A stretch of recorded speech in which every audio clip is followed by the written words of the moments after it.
All right, so now we have example 1. We're going to write our slope and our y-intercept.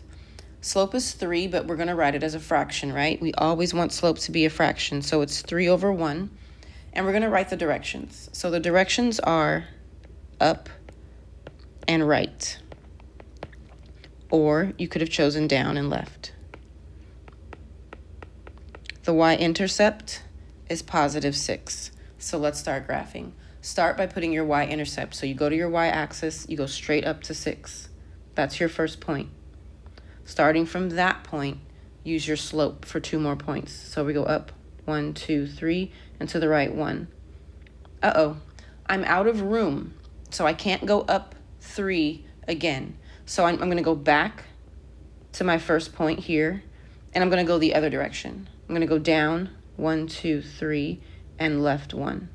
So sometimes you're forced to use both directions if you run out of room. And then we connect these points with a nice long line, and we add arrows, and we're done.